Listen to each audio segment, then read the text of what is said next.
The shot woke me.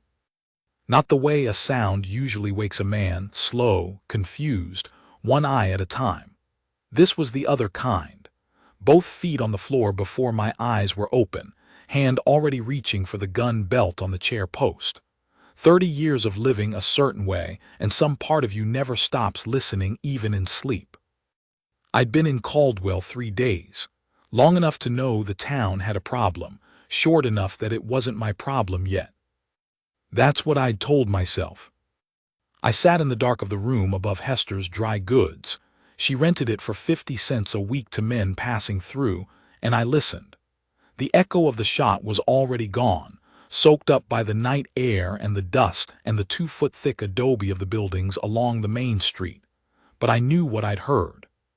You don't mistake it for anything else once you've heard enough of them. Then a woman screamed, short, cut off. I was already pulling on my boots. I should tell you what kind of man I was by then. Not to make excuses, I don't have any, but you ought to know what you're getting before I walk you through the rest of it. My name is Cole Haverlin. I was 53 years old that August. I'd spent the better part of 20 years as a hired gun, not an outlaw, but close enough to the line that the distinction didn't mean much to most people. Before that, a war. Before that, a boy on a farm in Missouri who thought the world was going to be a different kind of place. I was lean then, still am. Gray had taken most of my hair by 40 and all of it by 45, and I'd stopped minding. The face in the mirror when I looked, which wasn't often, was a map of a life that hadn't been easy and hadn't been kind. Deep-set eyes the color of river water, a jaw that hadn't softened, hands that were still steady. I wasn't a lawman. I wasn't writing for anyone.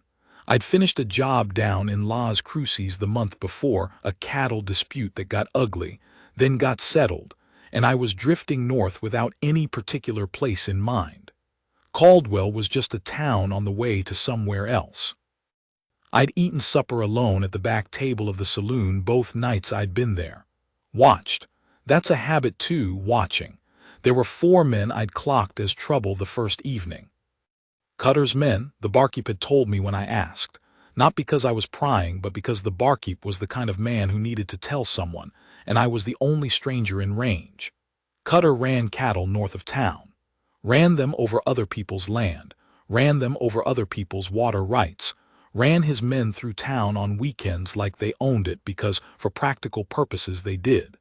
The sheriff was 67 and hadn't worn his gun in 2 years. The deputy was Cutter's nephew. That was Caldwell. And I had told myself it wasn't my problem. The widow's name was Ruth Ellard. I didn't know it yet when I came down the outside stairs with my gun on my hip, and the night air hitting me cold and sharp. I didn't know anything about her except that a woman had screamed and a shot had been fired, and I was moving toward it because that is what a man does, whatever else he is or isn't. The main street was dark except for the light spilling out of the saloon and the orange glow of a lantern someone had knocked off a post and not bothered to light. It lay on its side in the dirt, flame guttering, throwing long shadows at strange angles. I could see 4 horses tied outside the saloon. One of them was dancing nervous, pulling at the hitch rail, and I could see why. There was a woman on the ground near the steps. She was sitting up. That was the first thing. She'd been knocked down, but she was sitting up, one hand pressed to her shoulder, and she was not crying. She was just sitting there in the dirt with her jaw set and her eyes hard, looking at the saloon door like she was memorizing it. One of the men was standing on the porch above her, still holding his gun loose at his side.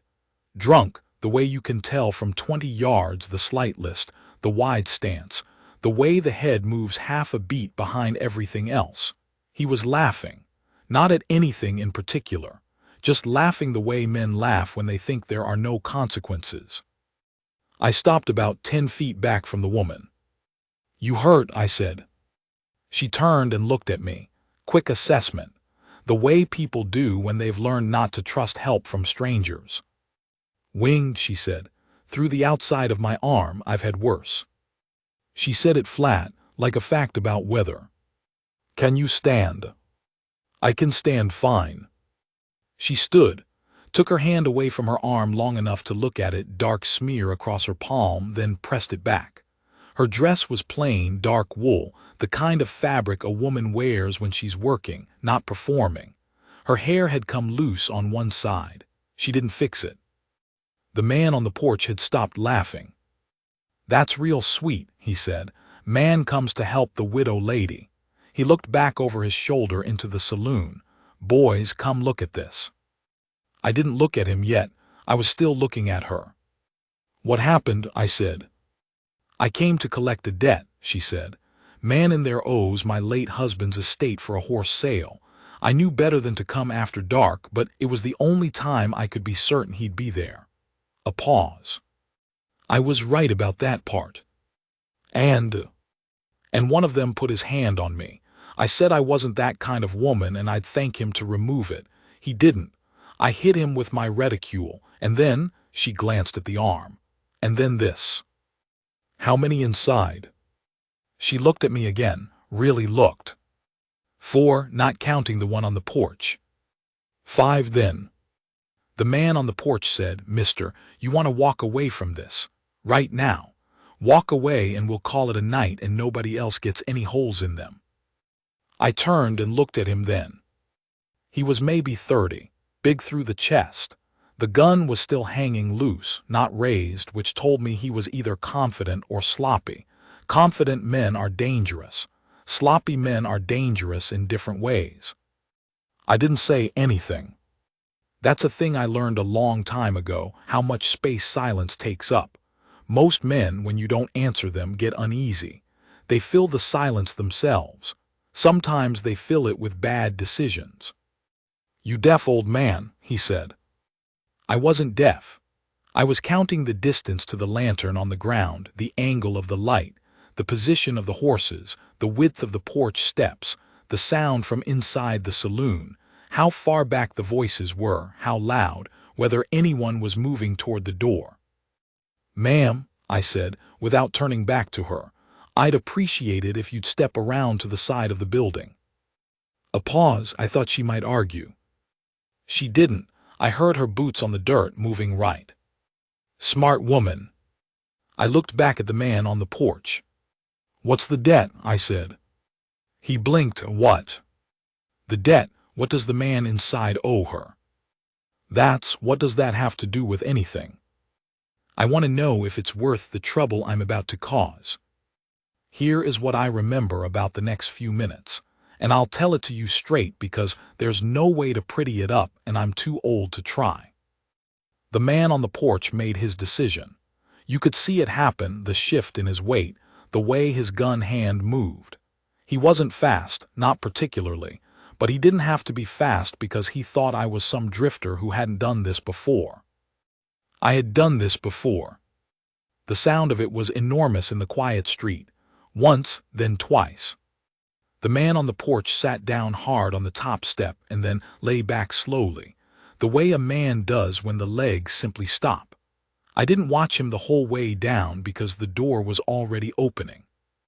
The next 4 minutes were the longest of my life, the way those minutes always are, the ones where everything moves fast and you're somehow outside of time, just doing the next thing and the next thing, reading the room in split-second pieces.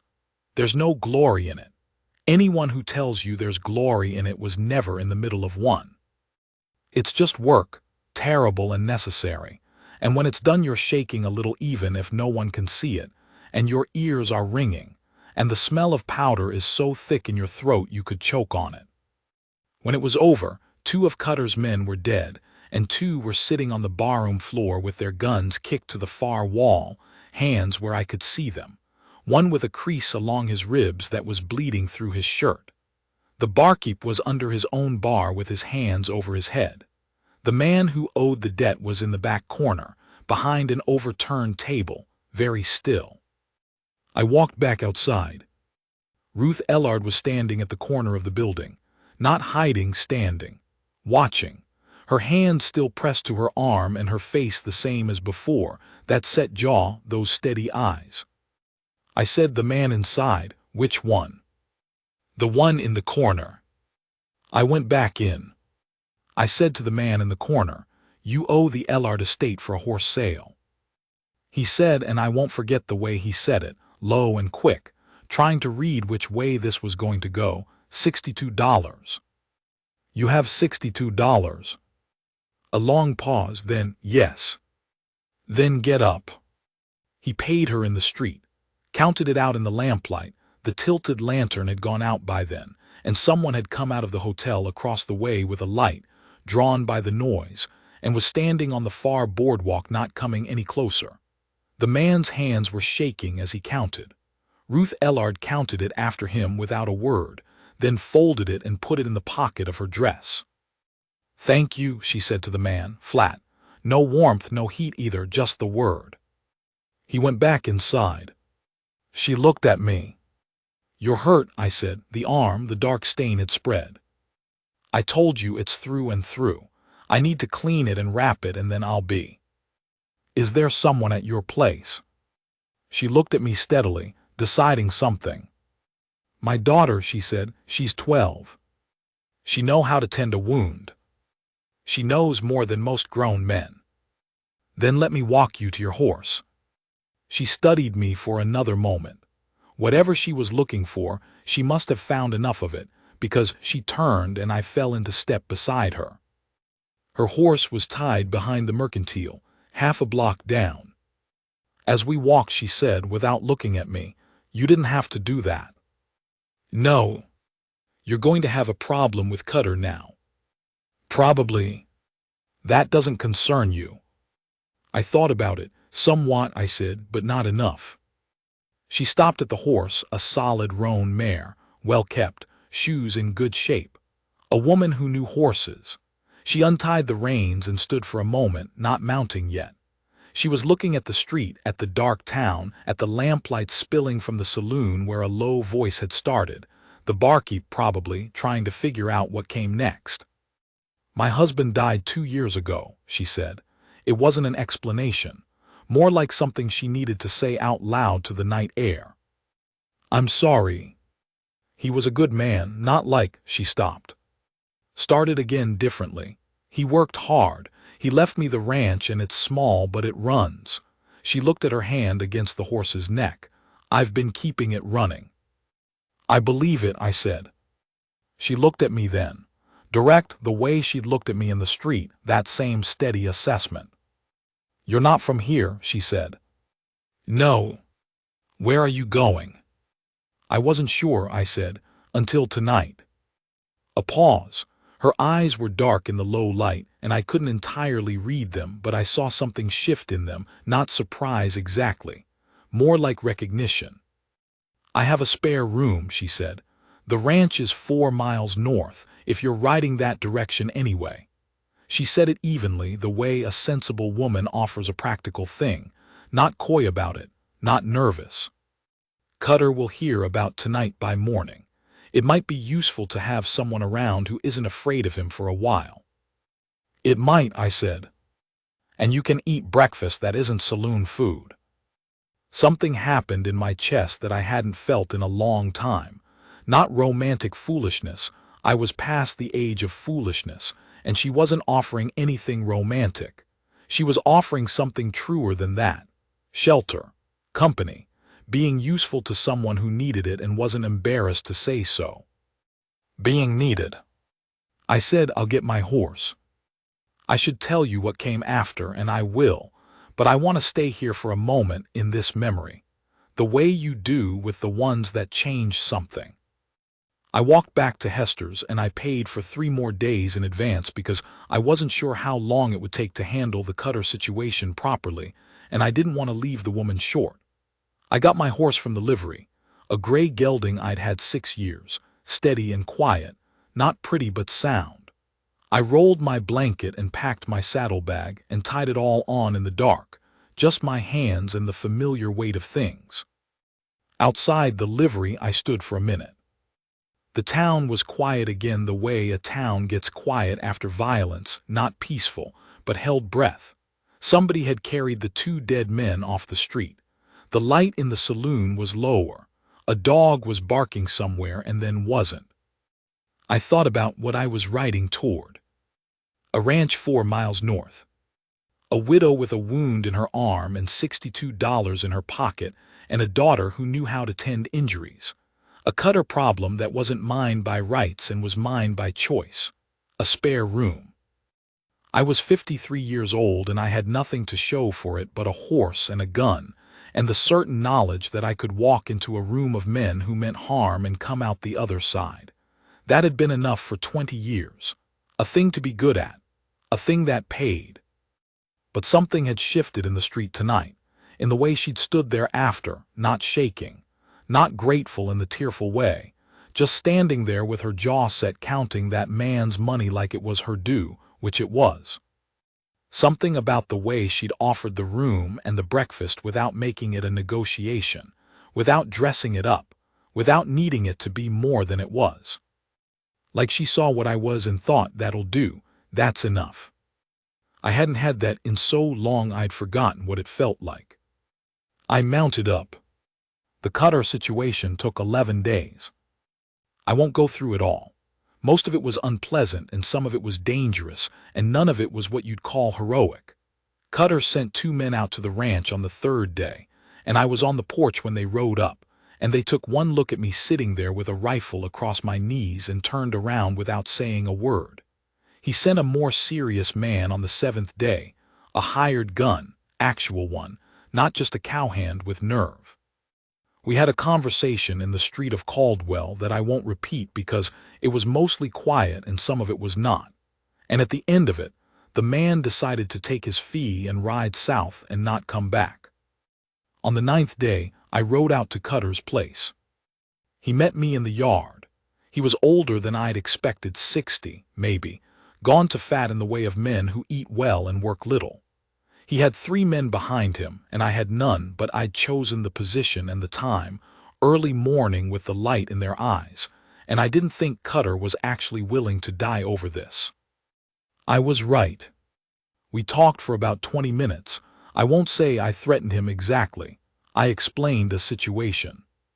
The situation was that the widow Ellard had filed a land claim properly, and paid her taxes, and the water rights along the eastern creek were hers by the county record, and the agreement I'd seen drawn up in her husband's hand, witnessed and notarized, that she'd shown me the second night over supper.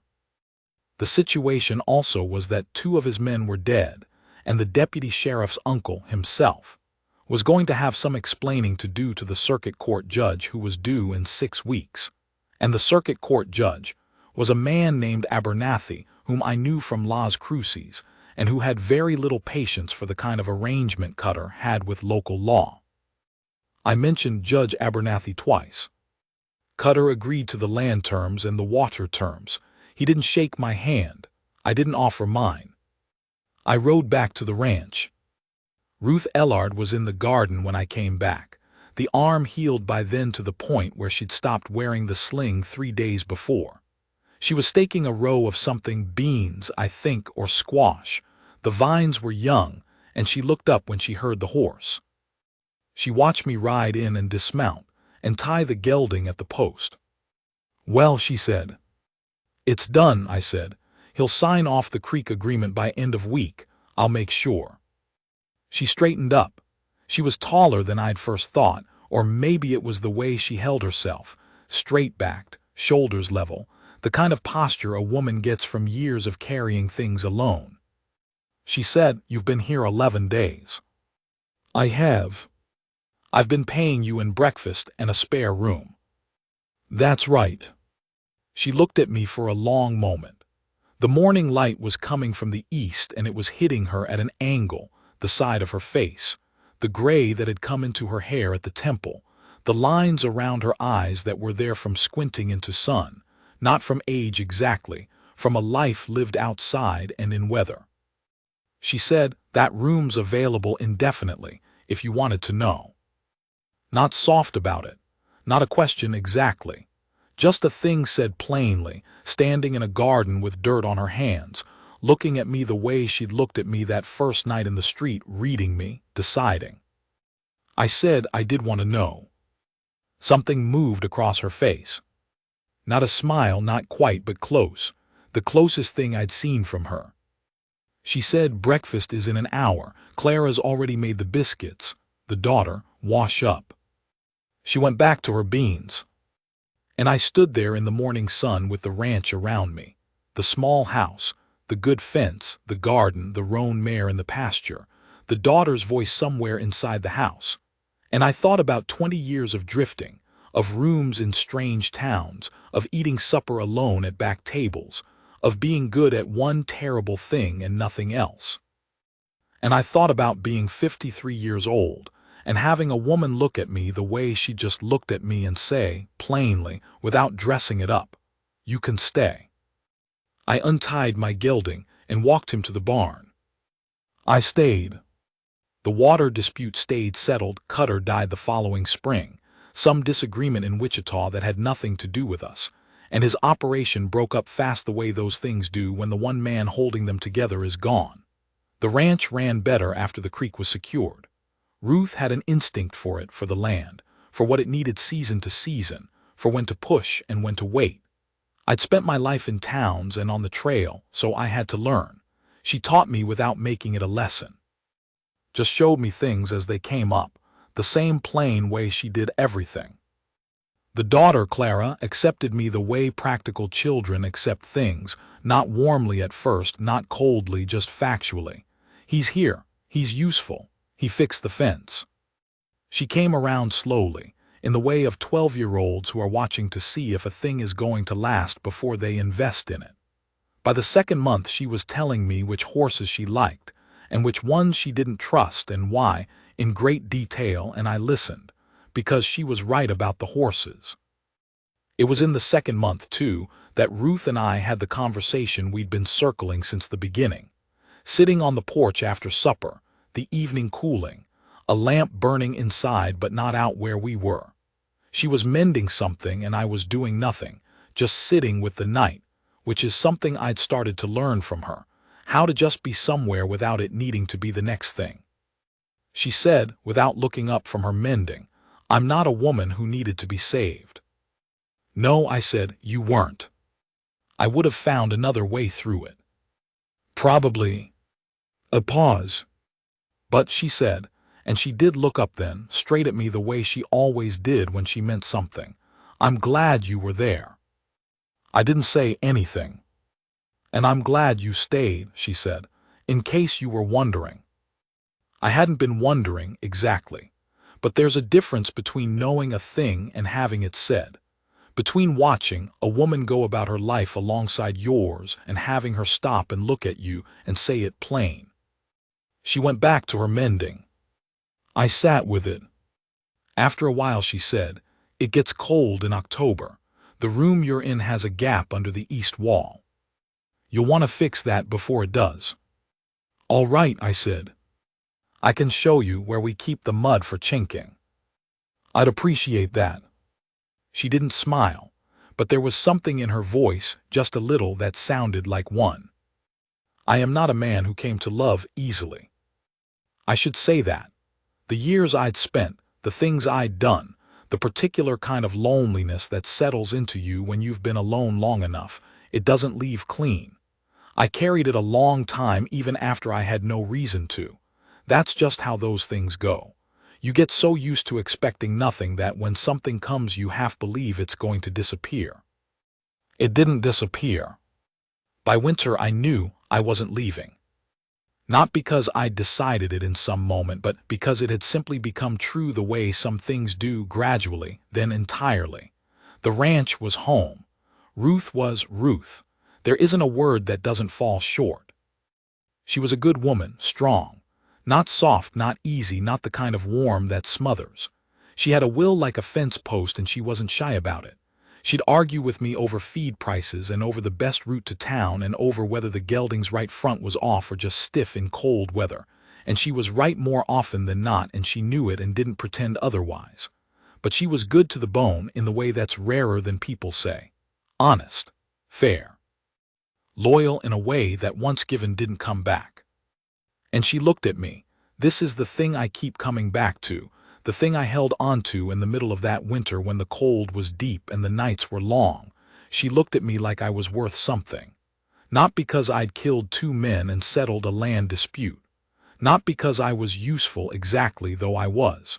But like she saw me, whatever I was, and had decided I was worth the keeping. Nobody had looked at me that way in a very long time.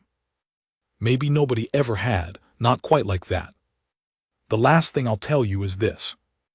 It was a morning in late January. The snow had come heavy the night before, a real one, not a dusting, and the ranch was buried in white and quiet in that particular way a snow brings, where everything sounds different, and there's no wind, and the world feels smaller and safer than it usually does.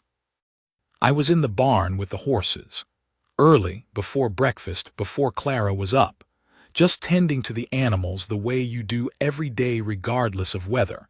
It was cold enough that my breath was white and the horses were blowing clouds. The barn door opened. Ruth came in with a mug of coffee.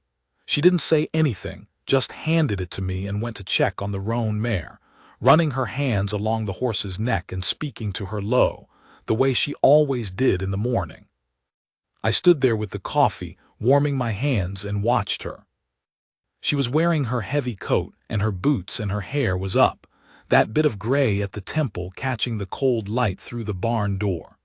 She was talking to her horse the way she talked to most things she cared about, quiet, direct, no performance to it. After a while she glanced over at me. "Drink it before it goes cold," she said. I did. And she came and stood beside me, not touching, just beside me, looking out the open barn door at the white ranch, the white fence, the white field running out to the tree line, and for a minute neither of us said anything. Her shoulder was against mine, just that, the warmth of her through 2 heavy coats, her standing square and steady the way she stood at everything. I had come into Caldwell with nothing. No destination, no plan, no one waiting anywhere. A gun and a gray horse, and the particular emptiness of a man who spent so long being no one's to keep that he'd stopped expecting otherwise. She'd looked at me in the street that first night and counted her money and offered me breakfast. She'd looked at me in the garden and said the room's available indefinitely. She'd looked at me by lamplight on the porch and said, "I'm glad you were there, and I'm glad you stayed." Now she was standing beside me in the quiet of the barn in the snow with her shoulder against mine, watching her ranch, and there was nothing she needed to say. I was the rock she'd leaned against, and I was here and I was staying. The coffee was good. The snow kept falling. That was enough, more than enough, it was everything.